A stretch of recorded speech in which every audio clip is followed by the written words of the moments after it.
Thank you all so much for joining us as we continue to demand peace instead of endless war, death, and destruction.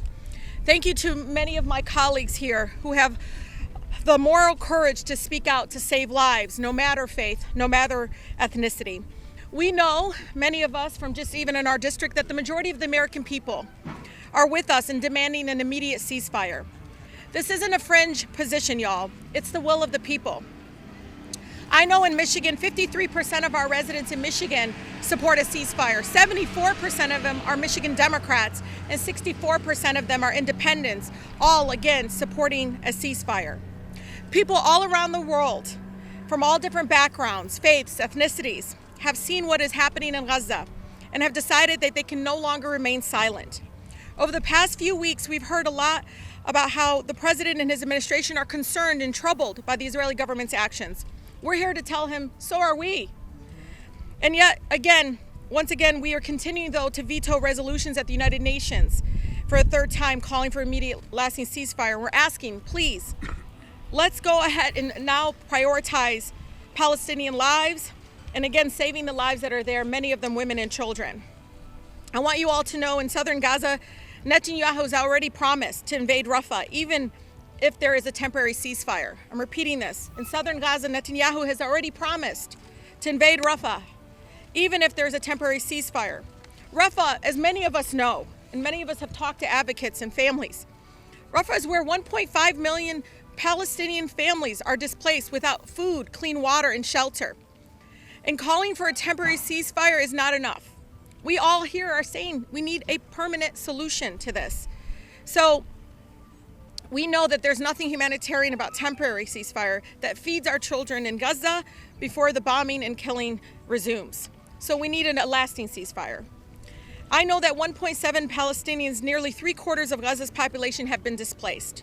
Famine and disease are rampant. I'm hearing about it every single day. Children are forced to eat grass, animal feed, just to survive. I saw a grandmother who, again, lost the parents of the child was lost. Her grandchild is in the hands of her, and she's giving them, Jan, just water that's like brown, looks contaminated. According to the United Nations, 576,000 people in Gaza, one step away from famine. In northern Gaza, 1 in 6 children is malnutritioned. I have a family, the Zachariah al-Rashi family in northern Gaza. The grandfather lives in my district, and he's saying, my grandson has a fever, Rashida. How do I get him medicine? How do I save his life? We don't know what to do. Using starvation as a weapon of war is undeniable a war crime. And is a war crime that we continue again to be complicit to those decisions. All across Gaza, the medical system has been deliberately destroyed. According to UNICEF, at least 90% of children under the age of 5 is affected by one or more infectious disease. Christopher Locke here, Secretary General of Doctors Without Borders, told the United Nations Security Council, quote, there's repeated displacement, constant fear, and witnessing family members literally dismembered before their eyes. These psychological injuries have led children as young as 5 to tell us that they would prefer to die. Children in Gaza, we all believe, deserve to grow up. They deserve to grow old. Netanyahu, as we all know, has a long history of turning to extremism and violence to boost his failing domestic political support. And there's very real danger, y'all, that he will expand this war regionally in an effort to stay in power. I have families in my district that have families in South Lebanon, and they're already seeing a number of funerals pop up because of the continued bombardment. Make no mistake, the United Nations is slowly being drawn into Netanyahu's war, and we're saying enough. Enough. We all know that we continue to say we don't have money for removal of lead, to fund our schools, to try to address the declining healthcare system in our country, and yet we continue to invest in wars like this.